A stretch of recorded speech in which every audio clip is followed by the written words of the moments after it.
what's going on for Victims and Villains? My name is Josh, and today we're jumping into the deep end with Night Swim.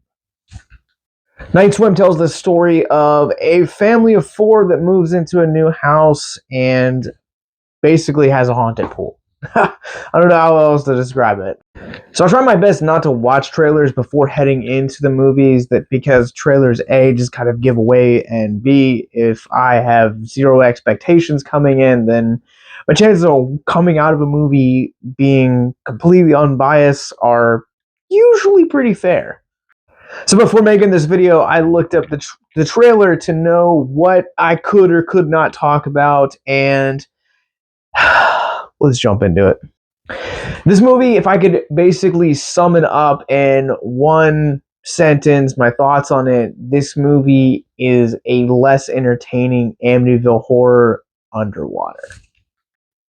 Like, this movie takes the beats from so many other iconic films, but somehow does it worse.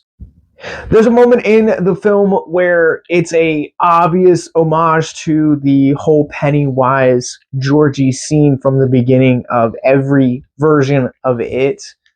As I previously mentioned, so much of this movie draws from Amityville horror.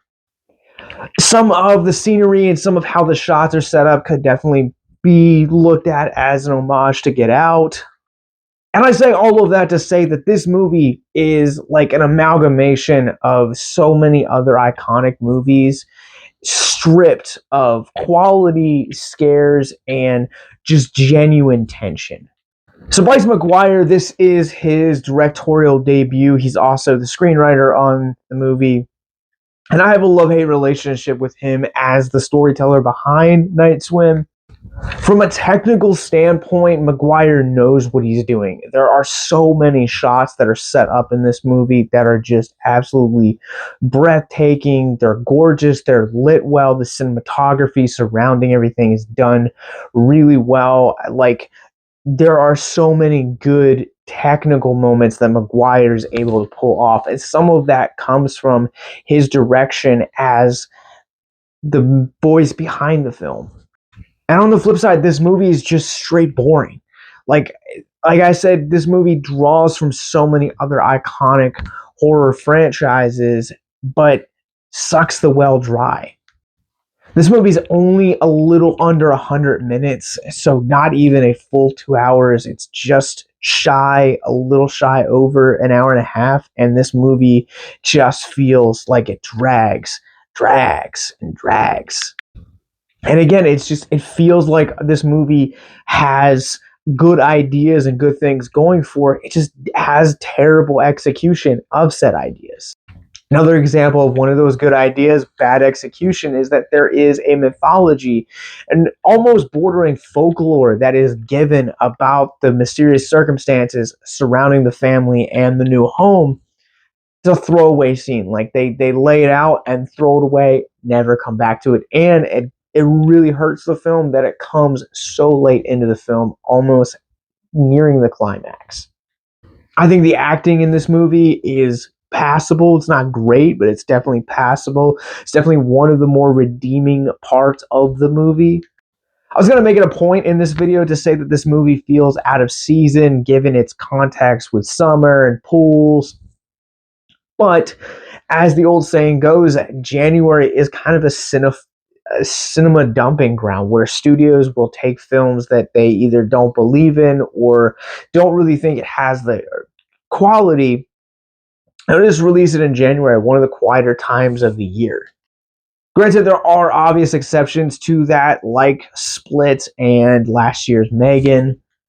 But for the most part, January has become a dumping ground for studios to just bring out projects that they've kind of lost faith in, and that's what Night Swim feels like.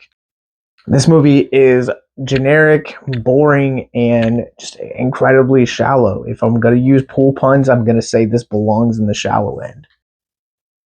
All right, let's run this one through the Rorschach rating scale. I'm going to go ahead and give Night Swim a 1.5 out of 5. I think this movie is a really lackluster way to kind of kick off the 2024 movie season, and I hate that I had it so high on my anticipated list for this year. It was an honorable mention.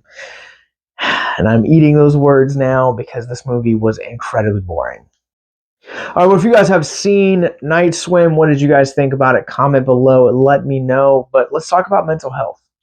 If you guys are new to our content, Mental Health Moment is where we'll take a theme of mental health out of the film which we're talking about, openly discuss it for a few moments in the hopes to deconstruct the stigma surrounding mental health. One of the redeeming factors of this movie ended up being the Wyatt Russell arc for me, and basically his arc boils down to the dangers of living in the past and holding on to brokenness. So much of Russell's arc throughout the course of this film prior to the film's climax is showing the dangers of how it can actually affect the relationship with those around you and those that you hold dear. And I think sometimes we think of nostalgia as a simpler time, a happier time, and so we end up actually escaping into it, and it becomes another kind of form of escapism, the way that we treat social media or things like reading, movies, video games, music, etc.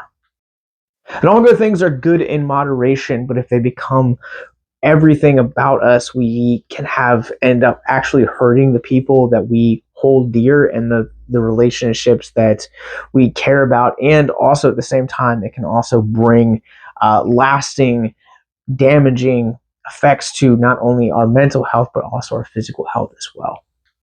Sometimes one of the more challenging parts about moving forward is putting one foot in front of the other instead of actually looking back.